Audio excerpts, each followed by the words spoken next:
क्या आप जानते हैं कि भारत पर 300 साल तक राज करने वाले मुगलों का अंत कैसे हुआ और कौन थे वो दो महान योद्धा जिन्होंने मुगलों के साम्राज्य को चुनौती दी थी? दोस्तों, सब कुछ शुरू हुआ साल 1526 में, जब बाबर ने पानीपत की पहली लड़ाई में इब्राहिम लोदी को हराकर भारत में मुगल साम्राज्य की नींव रखी। बाबर के बाद उसका बेटा हुमायूं गद्दी पर बैठा, लेकिन उसकी किस्मत ने उसका साथ नहीं दिया। शेर शाह सूरी ने उसे हराकर सत्ता छीन ली, लेकिन हुमायूं ने हार नहीं मानी और सालों बाद दिल्ली की गद्दी वापस हासिल कर ली। हुमायूं के बाद आया उसका बेटा अकबर। अकबर को महान सम्राट कहा जाता है क्योंकि उसने अपने शासन में कई राजाओं को दोस्त बनाया और अपने प्रशासनिक कौशल से मुगलों का साम्राज्य विशाल बना दिया। लेकिन अकबर के सामने एक ऐसा योद्धा खड़ा था जिसने उसकी बादशाहत को कभी स्वीकार नहीं किया। वो थे महाराणा प्रताप। हल्दी घाटी का युद्ध 1576 में महाराणा प्रताप अपनी सीमित सेना के साथ अकबर की विशाल फौज के खिलाफ डटे रहे।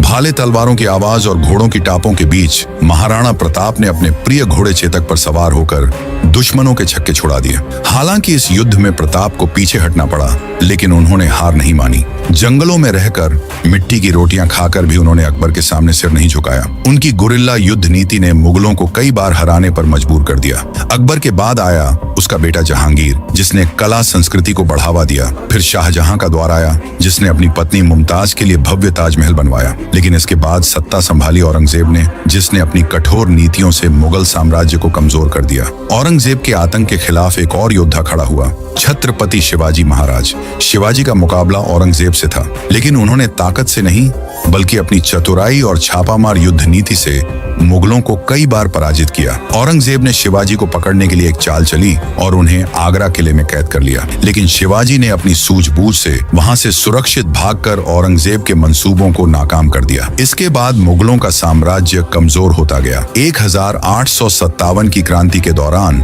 अंतिम मुगल सम्राट बहादुर शाह जफर को अंग्रेजों ने पकड़कर रंगून, अब म्यांमार, भेज दिया और यहीं से भारत में मुगलों का अंत हो गया। महाराणा प्रताप और छत्रपति शिवाजी ने साबित कर दिया कि सच्ची वीरता ताकत से नहीं बल्कि हिम्मत, आत्मसम्मान और बुद्धिमानी से दिखाई जाती है। यही कारण है कि आज भी ये दोनों योद्धा भारत के इतिहास में अमर हैं। अगर आपको ये वीडियो पसंद आई हो तो वीडियो को लाइक करें और चैनल को सब्सक्राइब करना न भूलें और कमेंट में जय भवानी जय शिवाजी अवश्य लिखें।